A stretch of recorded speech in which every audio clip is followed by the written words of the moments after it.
Cheguei! Olha, nesta aula eu vou fazer um resumão da estrutura da declaração do Imposto de Renda de 2023. Acompanhe. Aqui está. Do dia 1º de janeiro de 2022 até 31 de dezembro de 2022 é o chamado ano calendário, ano em que ocorreram os fatos, comprou, vendeu, pagou, recebeu e foi aplicada a legislação tributária. E ao finalizar o ano calendário, o contribuinte deve preparar a declaração do Imposto de Renda da Pessoa Física e transmiti-la à Receita Federal do Brasil até o último dia útil de abril, que neste ano vai cair no dia 28, uma sexta-feira. Certinho? Muito bem. Lembre-se que a declaração do imposto de renda, na sua mente, se divide em 3 partes: origens, aplicações e cálculos, certinho? E que não há aplicações sem origem correspondente. Ou seja, se você comprou imóveis, aplicou capital, teve gastos de R$1 milhão, você vai ter que provar à Receita Federal a origem desses R$1 milhão, tá ok? De tal forma que você deve ter mais ou igual origens do que aplicações. Se você tiver mais aplicações do que origem, aí você vai para a malha fina, certinho? Muito bem. Fique atento, porque por volta aqui do dia 20 a 25 de fevereiro deste ano de 2023, como de praxe, a Receita Federal vai publicar uma instrução normativa sobre a regulamentação da declaração do imposto de renda deste ano. Como é comum, pode ter novidades aí, principalmente na parte tecnológica, certinho? E vai disponibilizar o programa gerador da declaração do Imposto de Renda da Pessoa Física. E funciona assim: você baixa o programa, ou então, com base no recibo do ano anterior, você já entra no sistema e o sistema vai dizer qual declaração você vai querer fazer. São 3. Declaração de ajuste anual, que é a declaração normal, ou declaração de saída definitiva do país, para quem vai se ausentar aí mais de 12 meses, ou declaração de espólio, ou seja, o contribuinte faleceu e deixou bem, e aí, de repente, tem que fazer a declaração de espólio inicial, intermediário e final. Certinho? Muito bem. Agora, acompanhe aqui.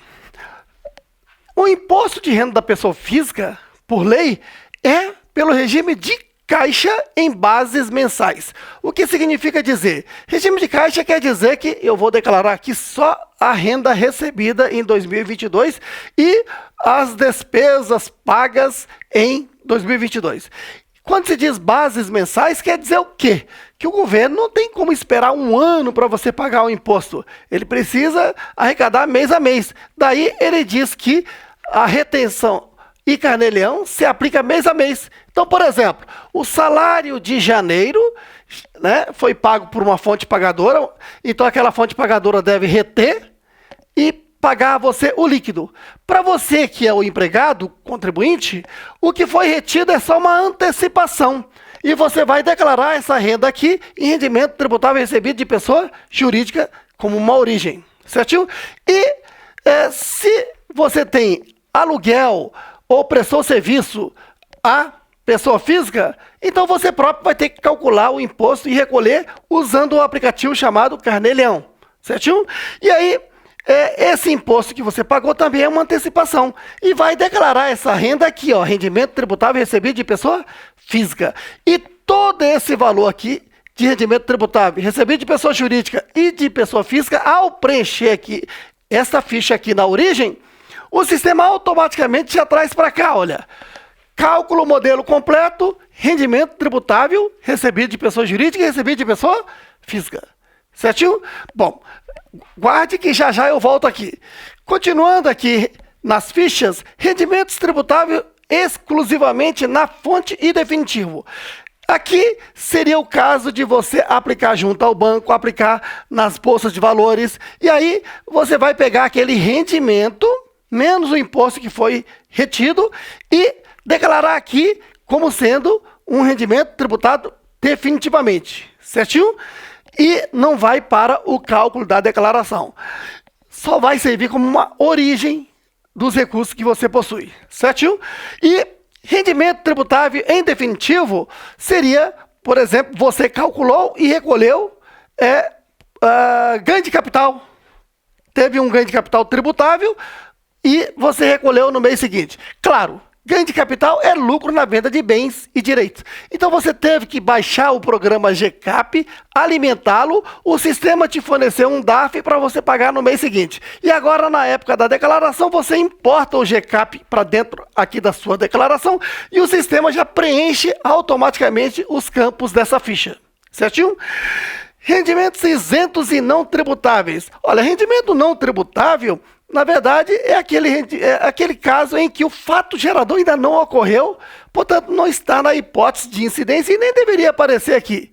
O que interessa aqui, portanto, é um rendimento isento, porque o rendimento isento, o fato gerador já ocorreu, está na hipótese de incidência, mas o governo, o fisco, não quer tributar, como, por exemplo, rendimento de caderneta de poupança, porque esse rendimento é o caso da grande massa popular, principalmente a população pobre, é a forma de guardar o seu dinheirinho. Tá ok? E dívidas e ônus reais. Aqui eu vou apresentar a dívida, por exemplo, de empréstimo. Se eu peguei um empréstimo junto ao banco, 100 mil reais, aquele valor vai aparecer aqui em declaração de bens, certinho? Ou está aplicado junto ao banco. E a sua origem é o empréstimo contraído. Agora, cuidado, financiamento é uma coisa e empréstimo é outro. Empréstimo vai aparecer aqui em dívidas e ônus reais. Agora, financiamento não, porque financiamento é aquela situação que envolve 3 pessoas. O fornecedor, o banco e a pessoa. Digamos que o Roberto foi ao banco financiar uma casa própria aí de 500 mil reais. Aí o banco diz, olha, eu posso financiar para você, Roberto, mas você vai ter que dar a entrada de 20% e pagar em suaves prestações durante 30 anos. Tá. Aí o banco então pagou ao fornecedor os 500 mil e financiou para o Roberto. E o Roberto agora assinou um contrato de financiamento de 3 milhões de reais para pagar em suaves prestações. Cuidado, muita gente declara esse imóvel 3 milhões aqui na declaração de bens e na dívida de ônus reais. Não, tá errado, porque financiamento interessa a parte que você pagou.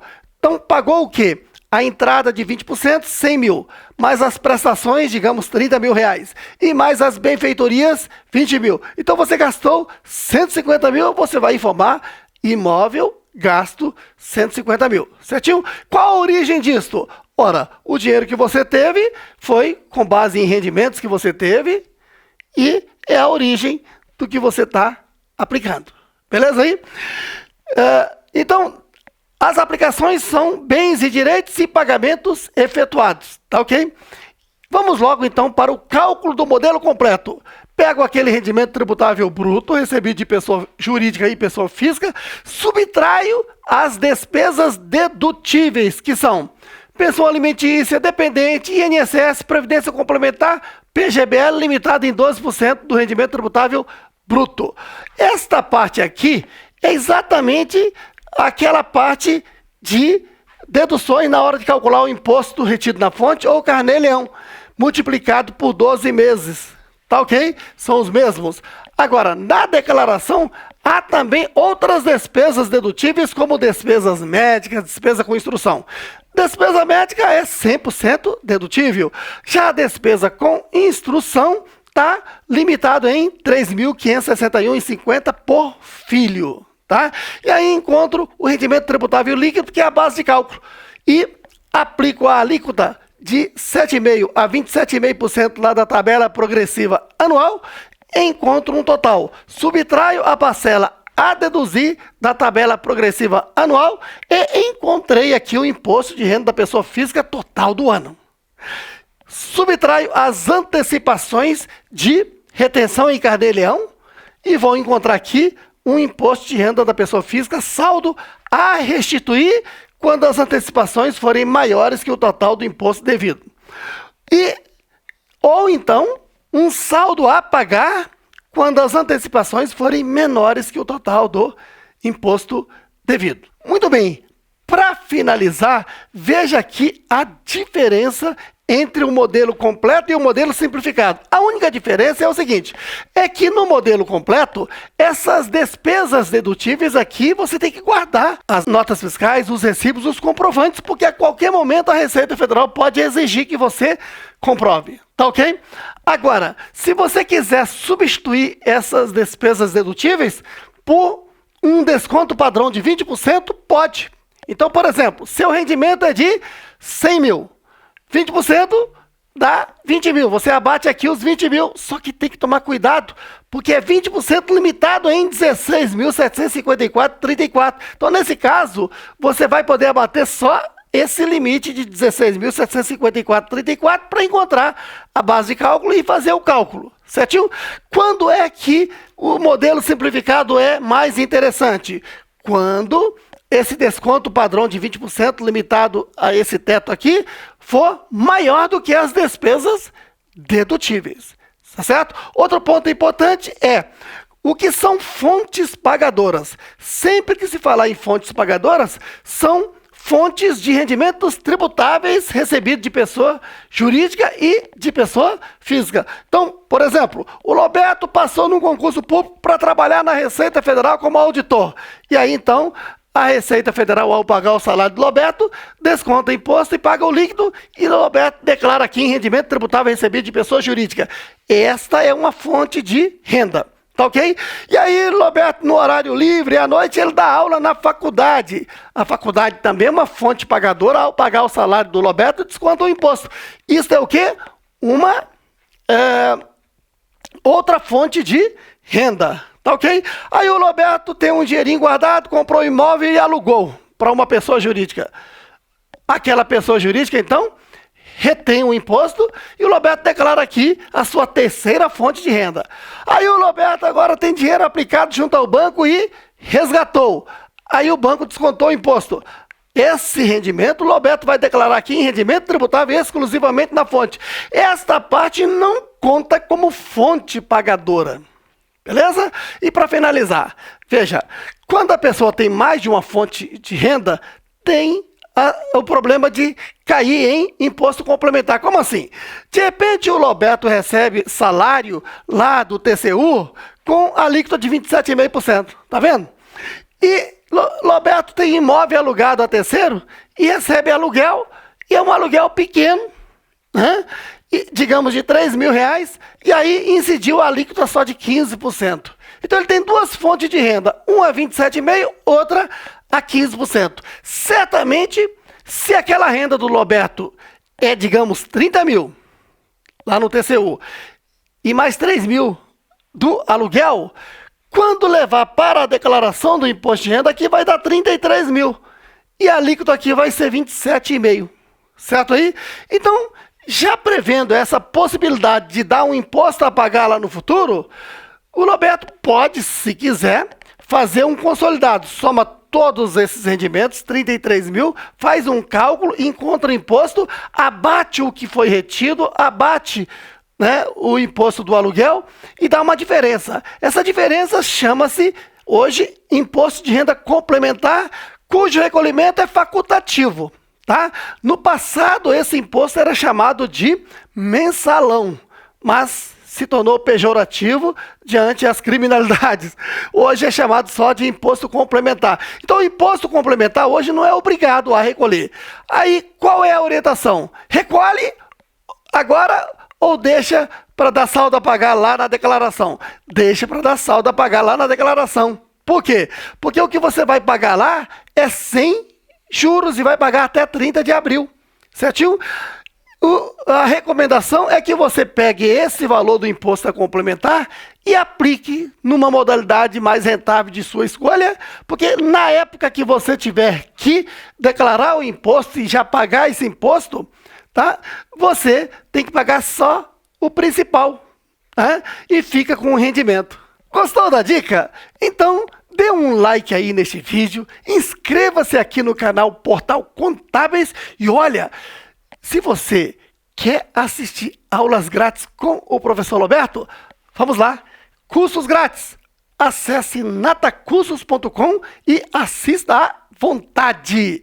Tamo juntos!